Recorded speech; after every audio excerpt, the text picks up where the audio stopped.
мен сізді өз басым баяғыдан білем, сізді білмейтін адам жоқ енді Семей өңірінде, Қазақстанда да мүмкін. Өте жақсы тарихшысыз, археологиямен айналысасыз, иә. Вот, сондықтан өзім мына жерде көргеніме кішкене таң қалдым, сізді Қайнардікі екен деп ойлаған жоқпын. Вот, кездескеніме өте қуаныштымын. Енді біздің жоба бар, көзіміздің тірісінде деген. Ол мына полигон жарылыстарын көзімен көрген адамдар, зардабын шеккен адамдар туралы осындай әлеуметтік желіде енді естелік, мәңгілікке қалатын естелік. Сондықтан рахмет сізге келіскеніңізге. Сол енді осы жердің тумасы екенсіз, айтып берсеңіз. Жақсы. Есіңізде не бар? Менің аты жөнім Амантай Исаұлы, әкем Иса Биназарұлы, сол Орал өңірінде танымал ақын болған кісі. Шешем Ғабида Оспанқұлқызы Әзбекова. Осы өңірде тудым мен 1951 жылы желтоқсан айында. Жалауыт тауында Қызылтас деген жер бар. Сол жерде Қызылотау болды. Сол Қызылотауда әкем қызмет етті. Ол 87 жыл пенсияға шықты. Сол 57 жылға дейін біз осы мына Жалауда тұрдық. Жалауда. Сонда полигон зардабы бәрі сол жерден сезілді. Енді бұл үлкен мәселе ғой. Енді арасында да көзімізбен көрдік, және әсері сездік деп айта аламын. 49 жылы енді алғашқы жарылыс болды ғой, 29 тамызда. Міне содан кейін енді үлкен ағам болды, менен 2 жас үлкен, Қуат деген, сол 49 жылы туған болатын ол бала. Сол бала осы полигонның зардабынан 5 жасында қайтыс болып кетті. Әке-шешем әзірсағаннан қатты сарылады, өмір бақи ұмытпады.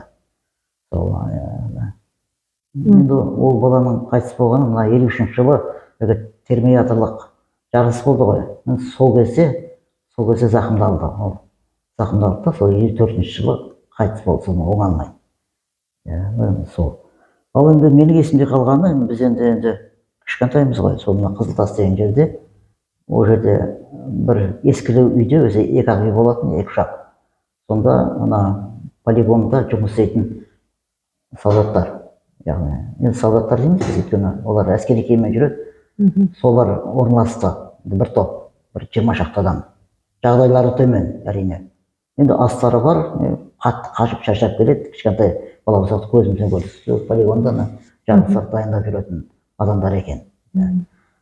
Сосын солардың ішінен ба, басқа ма, жарылыс болатын күні, жарылыс дегенде ондай сөз жоқ. Занятие, яғни әскери ойын деп айтты ғой адамдарға.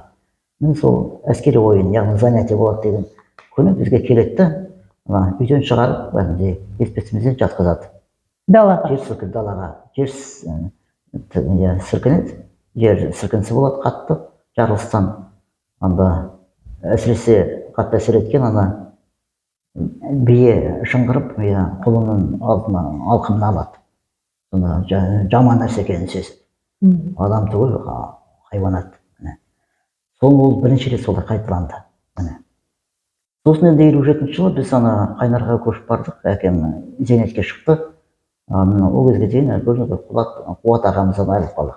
Сосын 54 жыл, енді олда біз Қызылтастамыз, үлкен жарылыс болды, тағы су тегі бомбасы жарылды. 54-55-те, міне. Бұл туралы Медеу Сәрсекенің де кітабында бар, міне сол кезде бізді көшірді, Қусақ деген жер.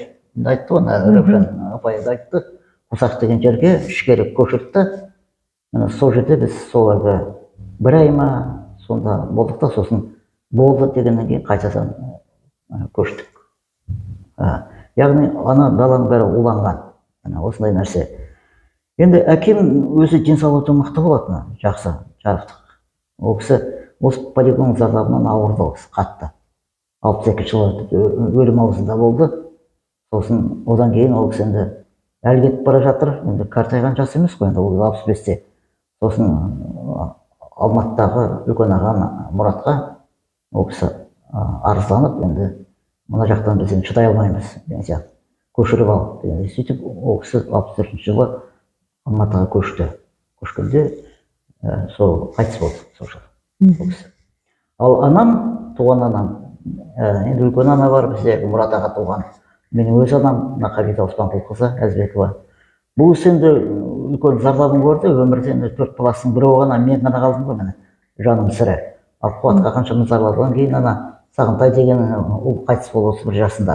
Ол өзі өмір бақи осы полигон зардабынан басы шағып ауырып қатты күйзелісте болып жүрді. Біраз жасады, менің қолымда болды, сонда қайтыс болды бұл кісі. Бірақ сол полигон зардабы. Мен бұны айтып отырғаным, бұл тек қана біз емес, дүйім жұрт болса. Абыралы өңірі, әсіресе Абыралы өзі жиі аталмайды.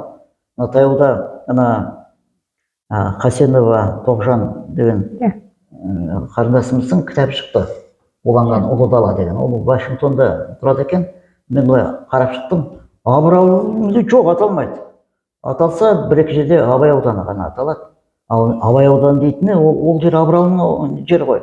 Қосылған. Яғни Дегелеңдегі зардап міне айтылмайды. Кезінде Дегелең станциясы құрылғанда оны әзер бердік. Тіпті ана Курчатов қаласын Дегелең деп атауға біз ұсыныс білдіргенбіз, оны қабылдамады билік. Ал енді станцияны ғана белгіледі. Оның өзінде ол не үшін олай қойылғандығы ешқандай ақпар жоқ. Бір жолы Астанадан қайтып келе жатсам, сол жерде тоқтайды ғой пойыз. Сосын телефон сөйлесіп тұр екен, естіп қалдым. Қай жерде тұрсыздар деп сұрайды ғой. Какой-то бір Дегелең деген жерде. Сонда халықтың санасында жоқ бұл. Зардап шеккенмен байланысты мекен екендігі соның қойған. Өйткені Дегелең тауы шағылды ғой, түк қалмады. Мына Қайнар орта мектебінің аты берілген жазушы Сапарғали Бегалин, ол сол полигон жеріне өте алмады ол кезінде. Өзін сағынып келгенде, бұл 76 жыл ма, сол 78 жыл ма, қасында Нұрғали Нұрғалиев бар, тағы басқа ол. Сонда дүрбімен ғана қарағанда, ойбай салдым ол, мынаны құртықты ғой. Ұялы биігі қайда? Дегелең еңбек шыңы құлаған, бұзаған. Жаңшысы күні Дегелеңде 209 ресми мәлімет бойынша жер асты жарылысы болған. Ал оның алдында 61 жылға дейін, білесіздер, 49 жылдан бастап 61 жылға дейін не болды әлгі жер бетінде және атмосферада ядролық жарылыстар. Сынақ алаңқайы, опытное поле, 116 сынақ болған ол жерде.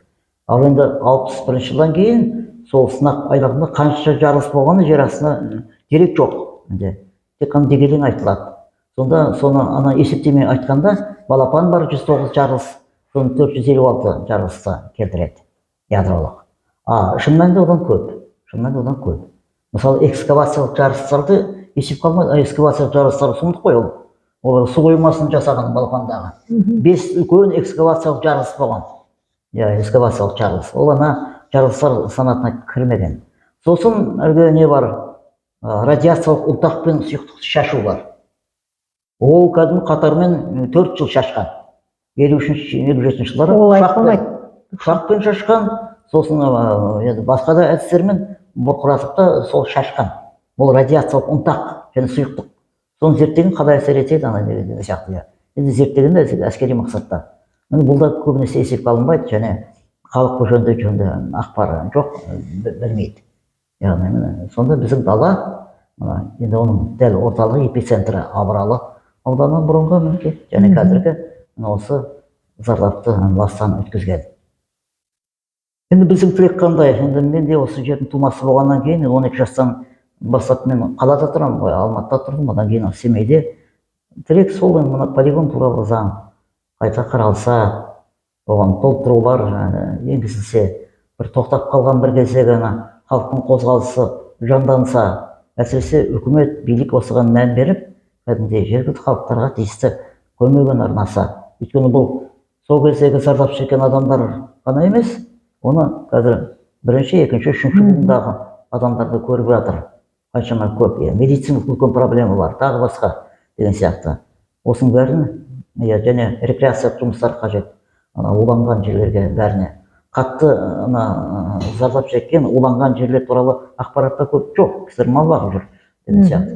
Мен зерттеуші болғаннан кейін археолог ескерткіштердің бірқатар полигон жерінде көрдіңдер ғой, оны да зерттей алмай жүрміз. Тақауда мен сол ата қоныс жаққа барып келдім, ол Саржақтан 20 шақырым жер сол. барлығы мына Дегелең, Таиланд сол жақта ғой. Сонда қарасам қаншама ауылдың орны жатыр. Ешкім білмейді. Мына жақта халық ұмытқан. Халықты көшіріп берген, кейінгілер білмейді, қай ауыл кімдікі екендігі деген сияқты. Міне сонда кәдімгі зардап шеккен, көшірілген, күштеп көшірілген, әрі қарай міне жойылған ауылдар бар, мекендер бар. Бұл да сол полигон зардабына кіреді. Жойылған ауылдар, қоныстар деген сияқты. Көшіріліп жүрген халық. Бұның бәрі.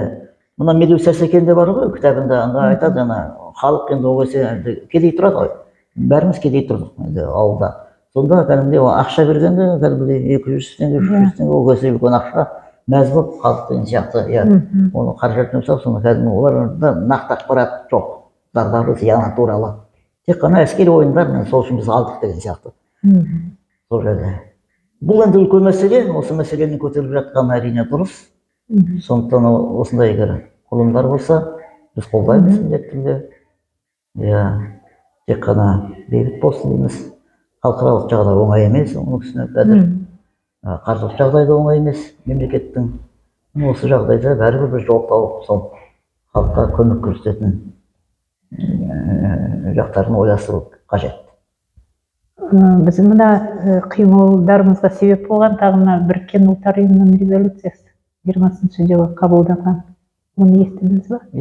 Семей өңірі туралы. Өте дұрыс нәрсе. Өйткені бұл енді халықаралық масштабта ойластыратын дүние ғой. Өйткені біздің халқымыз зардап шеккеннен кейін оның кінәлі кімдер? Ұлы державалар. Ядролық сайысқа түскен КСРО мен Америка құрама штаттары, КСРОның мұрагері болып отырған Ресей. Тағы басқа, міне осылар мінекей, әрине. Бұлар кәдімгідей халықаралық талап бойынша осы зардап шеккен халыққа олар төлем төлеу керек. Негізінде өзіміздің үкіметіміз сөз алды, соның үстіне мына осы бәсекеге кіріскен, енді Америка құрама штаттары бас тартпас, Ресей кім біледі, жалтаруы да мүмкін. Осылай. Өйткені өздеріне белгілеген жеңілдіктер бар, ал қазақ жерінде олар жеңілдіктерді жасамаған. Онда келісімдер керек, халықаралық. Осындай. Оны енді біз халық ретінде талап қоюға мүмкіншілігіміз бар ғой? Талап қоюға әбден не бар? Моральдық құқығымыз бар. Зардап шеккен халық, соның ұрпағымыз, және өзіміз көзімізбен көргенде жағдайлар соның өзі жеткілікті, көзімізбен көргеннің өзі. Басқасын айтпағанда, ғылыми жағынан қаншама дәлелденген, зардабы түгел, комиссиялардың материалдары жатыр, архивтік деректер мол, публицистер жазған, қаншама зерттеу бар. Қазірде ядролық орталықта оларда да талай дүние, олар да шығарып жатыр, көп дүние, осының бәрі осы. Амантайға тағы бір кеше біздің бір кейіпкеріміз, сіз білесіз, анада Тоғжан Касенованың кездесуінде болды, Дмитрий Веселов деген. Оның бір несі бар, сотқа беруге, денсаулығыма әсер етті. Вообще үкіметке сотқа беруге дайындалып жатыр. Вообще. Енді ондай ниет білдірген адамдар болса, олай істеуге болмайды. Енді мен енді олай істемеймін ғой деймін. Өйткені ол енді сол кезде мемлекеттік бәсекеден туған тағдыр солай бізге басыма төндірген зауал. Бірақ енді ондай талаптар қойып жатса, сотқа тарту тағы басқа, оны да мен теріс демеймін. Дұрыс, өйткені олардың ұрпақтарына, немесе төңірегіне, туыстарына қатты зардап тиген. Мен неге бермеймін? Өйткені ол мен үшін бір фантастика, жүзеге аспайтын нәрсе сияқты. Мен ештеңеге қол жеткізе алмаймын. А егер көп адамдар сондай қимыл көрсетсе, онда қол жеткізуге болады. Сондай прецедент жасалып жатыр. Прецедент негізінде керек. Тоғжан бізде презентациясын жасаған, ана неде, Семейде, облыстық кітапханада. Жақсы, ол кісінде талаптанғаны дұрыс. Ол да жақсы. Әлем біледі бізді. Жарайды, аға, рахмет әңгімеңізге. Жақсы. Аман болыңыз, сау болыңыз. Ондағы тағы бір зардап шеккен бала, мен баламыз енді азамат қой, сол ана сөйледі. Ол айтты, кәдімгідегі бәрін екінші, үшінші буындағыны, бірінші буындағы зардап шеккендермен теңестіру керек деді. Мен айттым, олай болмайды бәрібір. өйткені бәрібір градация керек. Да. Бірінші тікелей оны әсер еткендердікі оған әрине ол тіпті үлкен болу керек, компенсация немесе. Екінші, үшінші бұл оларға да керек, бірақ бәрібір есептеу керек. Сосын қашықтықты бәрібір оны тағы есепке алмаса болмайды. Сондықтан зона максимального заражения деген бар ғой. Біз соған кіріп, мен әлгі экологиялық зейнетім бар менің. 92 жылдан бері, 50 жасқа толғаннан кейін, сол экологияға мен әлі күнге дейін зейнетке шықпай еңбек несін қойдым мен. Оны талап етпеймін. Мен формально іс жүзінде зейнетте емеспін.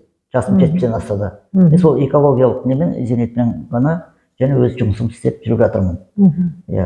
Басқаға уақыты жоқ, және шаруалар көп. Зерттеушінің өзі жұмысы бастан асады.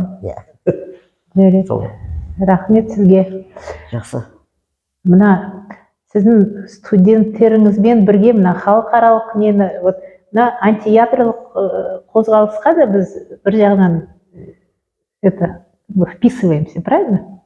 Өйткені 40 жыл біз... Ол өзекті. Ол біз және қазір көріп отырсыз ғой. Мына халықаралық жағдайдың нашарлауы. Қазір белгілі қауіп, кейбір жауапсыз саясаткерлер тіпті шектеулі ядролық қаруды қолдануға болады деген сияқты ойды айтып қалып отыр.